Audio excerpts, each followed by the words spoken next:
A aula de hoje é o adimplemento das obrigações. Pagamento. Tá?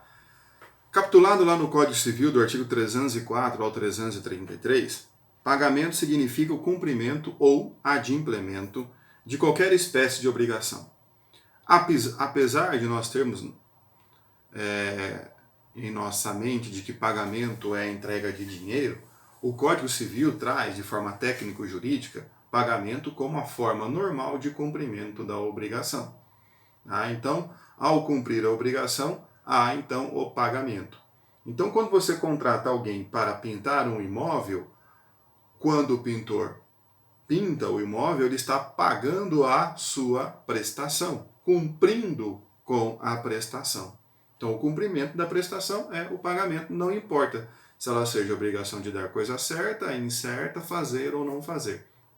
O não fazer algo, não facende, é também pagamento. O fazer aquilo que foi contratado é pagamento. Então, pagamento é o cumprimento, o adimplemento da obrigação, a execução da prestação. O pagamento, então, é o meio normal de extinção da obrigação, e nós vamos ver que também as obrigações elas podem se extinguir por outros meios, são chamados meios anormais. Lembra quando vocês estudaram a nulidade dos negócios jurídicos? É um meio anormal de extinção da obrigação, sem que ocorresse o pagamento. Então, daí vem disso. O pagamento ele é estruturado em dois princípios. Tem a sua estrutura em dois princípios. No princípio da boa-fé, ou também da diligência normal, onde você encontra amparo lá no artigo 113 e 422 do Código Civil, e o princípio da boa-fé é a diligência, a conduta almejada do agente, ou a diligência normal que se espera do pagamento. E outro princípio da pontualidade, de pagar no momento combinado e na forma combinada. Porque só há o pagamento se ele for feito por quem deve pagar, a quem se deve pagar, com o objeto do pagamento, na forma que se paga e no momento que deveria ser pago. Então, todos esses requisitos devem estar presentes para que haja o pagamento na sua integralidade. Então, daí ocorre o pagamento. Bom, o pagamento pode ter algumas espécies, vamos ali ver isso. Espero que vocês tenham em vossas mãos o conteúdo, o material de apoio que eu mandei, o resuminho, para a gente poder seguir em conjunto aqui essa aula. O pagamento é o principal modo de extinção da obrigação e pode ser, primeiro, direto. Pagamento feito pelo devedor ao credor, ou pelo representante do devedor ao credor. Esse é o pagamento direto. Ou pode ser feito de forma indireta. Como de forma indireta? O pagamento por consignação. Nós vamos ver que a consignação e pagamento é quando o credor se recusa a receber, ou se recusa a dar a quitação, ou não pode ser encontrado, e aí ou não sabe certamente quem é o credor, e daí nesse caso então autoriza a legislação que faça-se o pagamento pela via indireta, por depósito bancário ou depósito judicial. Também a figura do pagamento com a dação em pagamento. É considerado pagamento indireto porque há uma modificação no seu objeto, havendo concordância do credor, então recebe coisa diversa daquela pactuada. Então dá algo que não a prestação. E nós veremos tanto a consignação quanto a dação em momento oportuno, que não agora.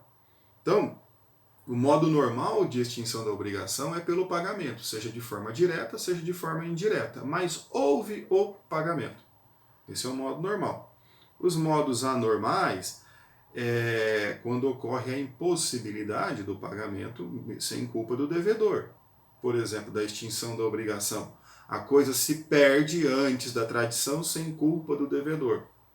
Houve a extinção da obrigação. Lembra? Lá do começo do semestre, quando tratamos das obrigações de dar. Quando ocorre a prescrição, quando ocorre a nulidade, quando ocorre a anulação, quando ocorre o instituto da novação, o instituto da compensação, novação e compensação serão estudadas adiante, nada mais é do que a novação é você fazer uma nova obrigação para extinguir a anterior. Então você não paga a obrigação anterior, mas você faz uma outra obrigação para extinguir aquela. E a compensação não é o pagamento, ela é a extinção da obrigação pela compensação de obrigações recíprocas. Tá? Então é isso. Agora, o pagamento ele pode ser feito de duas formas, de forma voluntária ou pela execução forçada. Forma voluntária, o devedor paga, seja de via direta ou via indireta, mas o devedor voluntariamente cumpre com a obrigação. O devedor, ao cumprir com a obrigação, voluntariamente, põe fim e é o desejado. A grande maioria das obrigações ocorre, da extinção das obrigações, ocorre pelo pagamento direto, de forma voluntária. É assim que ocorre. Vossas senhorias, todo começo de mês, assim que recebem os salários, começam a pagar um monte de credores que têm, de forma voluntária e de forma direta.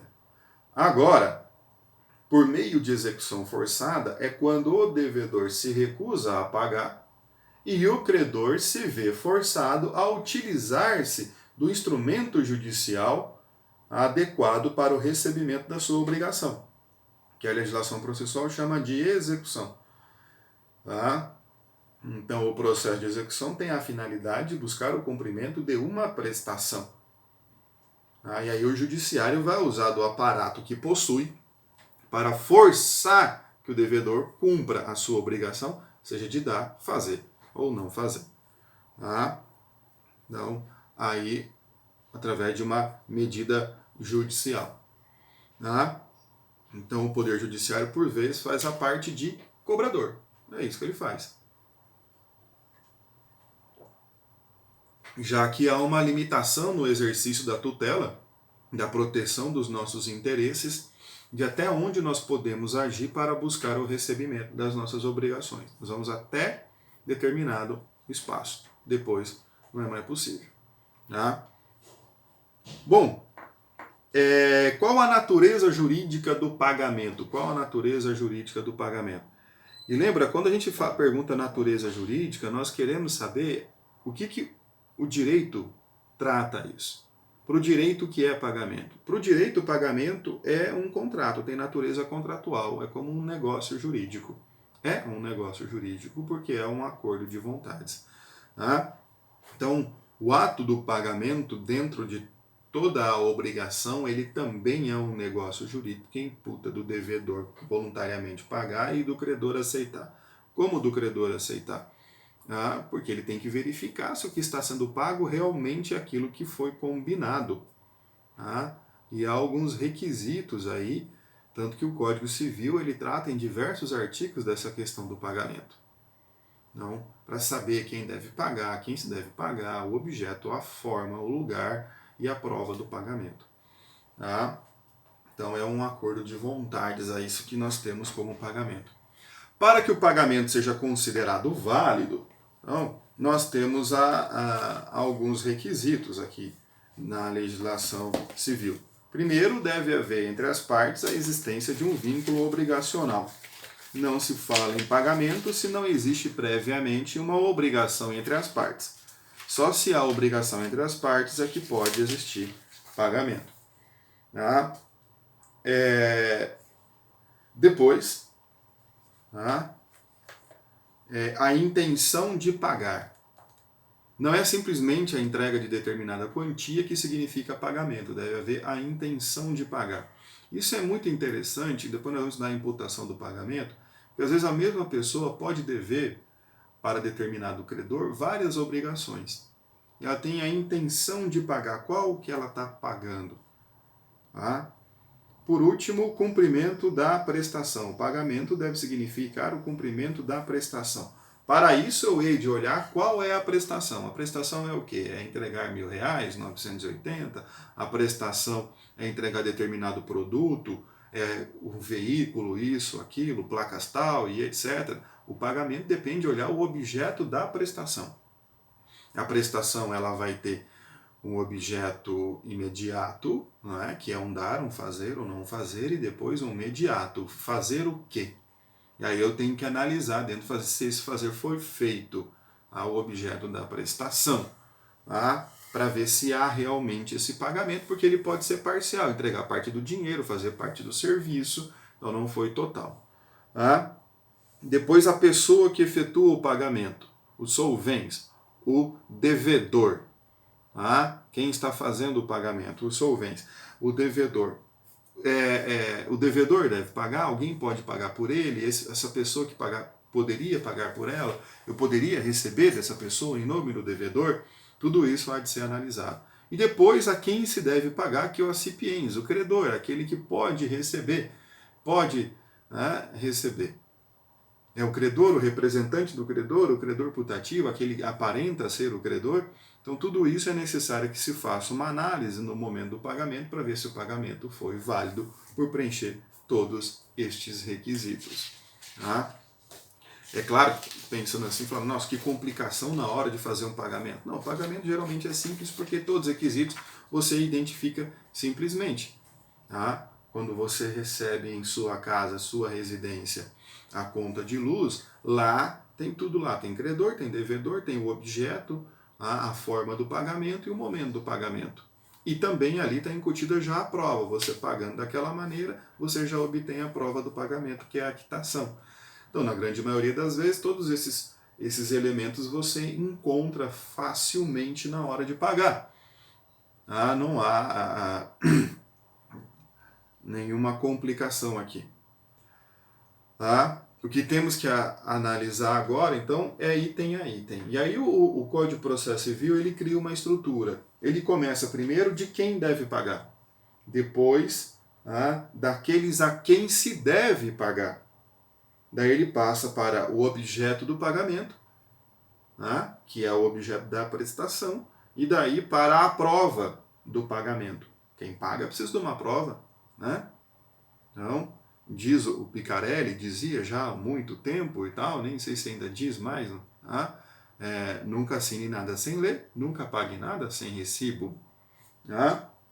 E depois ele segue para o tempo do pagamento, do lugar do pagamento, aonde o pagamento deve ser feito, e depois para o tempo do pagamento.